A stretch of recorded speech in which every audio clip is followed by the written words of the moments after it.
Hey everyone, how's it going today, and welcome back to another second stimulus check and second stimulus package unemployment benefits extension update. So in today's update, I do have news to share with you guys. I do have updates, and I do have things to really be able to be aware of and conscious. I do have great news, and then I also have like general news to really be able to share. But the current story and situation is that if you guys have followed from the last couple episodes is there was recently a 48-hour deadline where Pelosi basically mentioned how if she wanted, or if all of us wanted to do some kind of stimulus package by election day, it would have to happen within 48 hours.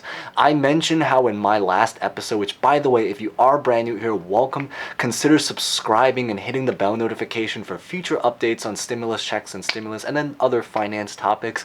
But definitely smash the like button because it does help to support this channel, and feel free to comment any questions or thoughts at any time as you're watching through. But the story really is that in the last episode we talked about how there was a 48-hour deadline. I mentioned about how I think it's actually technically great news because it does mean that it is going to hopefully add some level of urgency, and it did. That is the great news. But I did also mention in my last update how I do feel personally, if I had to comment my personal thoughts, is I do feel that while the great news is that it means that it will add urgency to kind of speed up the process, I also did believe that this probably was going to be some kind of political stunt to kind of add pressure, or to kind of like just to really influence the situation with what other people do. Not that different than what I kind of mentioned about Trump, what he basically did about 2 weeks ago. Remember when I mentioned about how he kind of made a whole bunch of different tweets where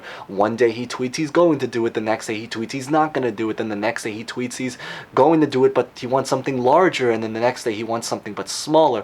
Is that I think almost everything that's been going on has just been a lot of political games to kind of do it. The only difference is that Trump is obviously a bigger figure in this country, and you could even say the world. So because of that reason, anything that kind of happens to Trump or that he says is probably going to make much bigger news and headlines than if Pelosi says the same exact thing. It did turn out to be some kind of political related agenda, so they were not able to kind of fully match within 48 hours. However, the great news is that they did make a lot of progress. Now, in terms of how much progress that they make, they started to work out a lot of terms.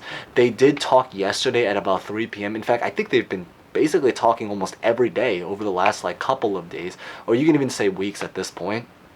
But the story is, I believe that the Republicans have finally raised up their offer from 1.8 to 1.9. The Democrats, or rather the House with Pelosi, has basically dropped down, or their offer is still at $2.2 trillion, but they are actually making plans to now potentially try to maybe compromise and bring it down a little bit now. So the story is, as like a little bit of a recap, which once again, subscribe if you are brand new here to get future updates, is that with the Republicans, remember how we've mentioned is that they started their stimulus at $1 trillion.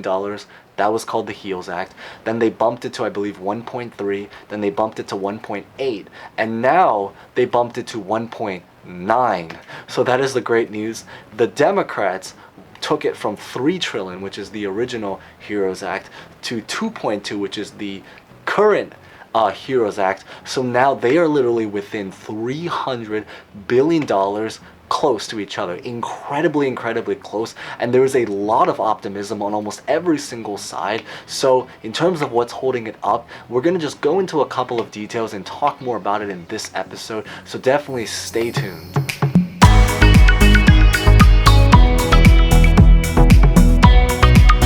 So the really great news is that they did make a lot of progress.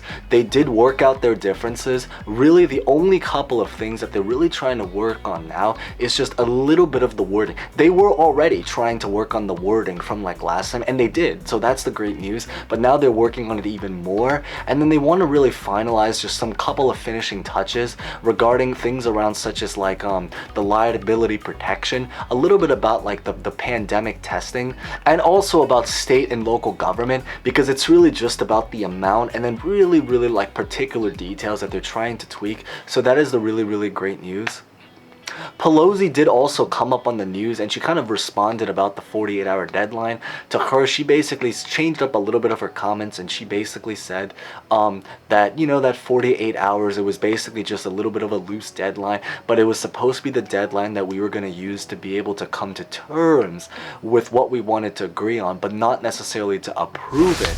And so that is actually the current situation. She changed up her words, but honestly, I think in the world of politics, we kind of expect, especially once again, like if you followed the last episode of this, the last video I made is it was kind of expected that there was going to be something political that was going to come into it. Now, I do think the story is that Pelosi is considering to try to maybe create a new adjusted proposal. So maybe she will actually bring down that $2.2 trillion now. It's supposed to be a little bit of an adjusted to maybe bring it even closer now, so that now all they have to do is finally just, they're literally just that close, and they just have to try to be able to match it out.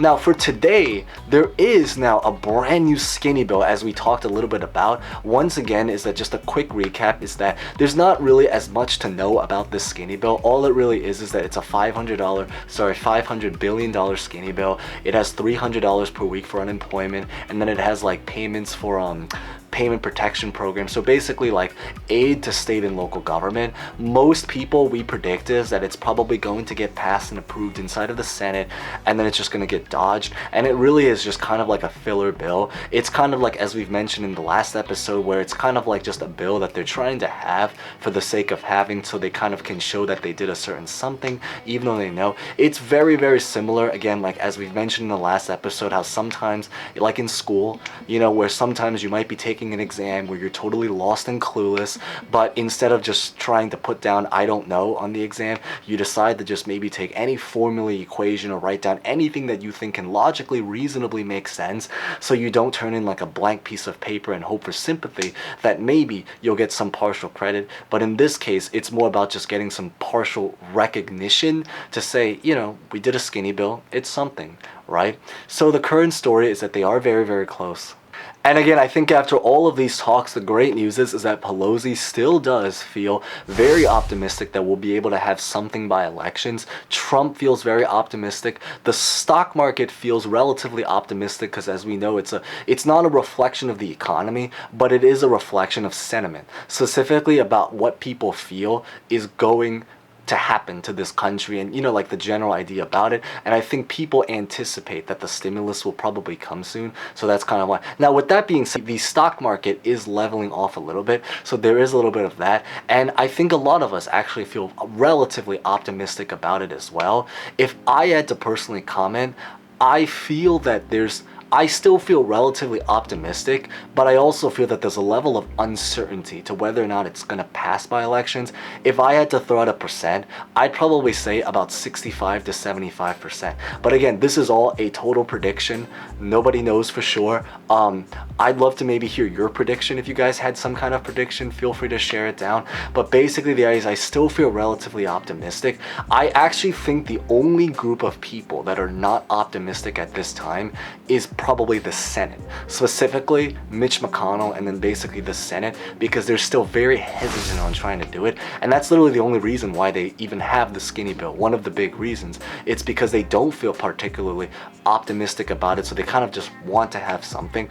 But outside of that, even though they're very important and we need them to actually be able to get it approved, Pelosi's optimistic, Trump's optimistic, the stock market's optimistic, and a lot of people I know outside of that are feeling relatively optimistic. But basically the timeline right now is that tomorrow is going to be the final presidential debates. I believe it's at 9 p.m. Eastern time, so definitely catch that, because this is probably going to be one of the most important elections that we'll potentially have in this particular modern era into like the 21st century, in this time period as of right now, because there are so many things that are going to be on the line, especially if you look around the world right now to see where everything is, whether this is economic, socially, climate change, fires, stimulus check, stimulus package. So many things are going to be on the line. So definitely check out the presidential debates, which are going to be tomorrow, to kind of just learn about what's going on. They may even bring up the stimulus checks for all we know inside of their debate, but it's going to be very, very big. Friday, it will probably be a little bit of a recap of everything that's going on. Pelosi and Mnuchin, the talks are still going to continue, and that'll probably basically be the transition into the next week, which, as crazy to think, is going to be the final week before election. So it's definitely a lot of epic big stuff coming up. So definitely, as always, remember to smash the like button if you haven't done so. Feel free to consider subscribing and hitting the bell for future updates to get notified about that, and feel free to comment any questions, thoughts, especially about whether or not you think we'll see a stimulus package finally approved by elections. So thank you guys so much for watching. Stay safe, stay well, and hope to see you guys next time. Thank you guys so much again.